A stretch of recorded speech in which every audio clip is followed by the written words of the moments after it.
14 साल में कोई एक प्रोजेक्ट बता दे जो पीपल्स पार्टी ने कराची के लिए किया हो। पूरे सिंध के लिए सिर्फ 240 बसें भोंडा मजाक है। साल में 1.5 किलोमीटर का ऑरेंज लाइन प्रोजेक्ट अब तक मुकम्मल न हो सका।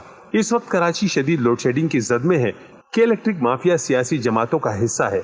इन ख्यालात का इजहार अमीर जमात इस्लामी कराची हाफिज नईमुर रहमान ने इदारा नूर हक में प्रेस कॉन्फ्रेंस से खिताब करते हुए किया।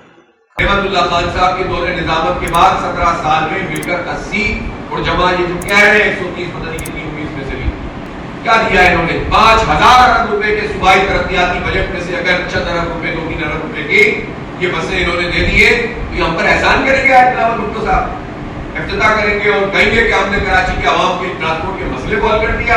पर एहसान नहीं करो। 98% बजट कराची जो है चलाता है सूबे का। आपकी अय्याशी हमारे टैक्सों के पैसों से है। आप अपने प्रोटोकॉल को देखिए, आप अपने पेट्रोल जो आपको मिलता है उसको देखिए, आप अपने खानदानों को जो मोबाइल सर्विसेज फराहम की गई हैं और जो गाड़ियां फराहम की गई हैं हजारों लाखों की तादाद में लूट के खा रहे हैं आप। पाकिस्तान और इलेक्शन कमीशन सिंध कर रहा है। अब इसकी शिकायत कहां करें?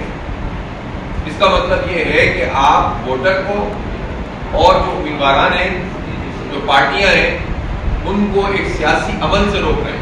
उनका मजीद कहना था कि हल्का NA 240 में बल्दियाती इलेक्शन में धांधली और गुंडागर्दी के रिकॉर्ड टूट गए, लिहाजा 24 जुलाई को कराची में होने वाले बल्दियाती इलेक्शन फौज की निगरानी में कराए जाए। इस मौके पर नायब उमरा, सेक्रेटरी कराची और सेक्रेटरी इत्तलात भी मौजूद थे।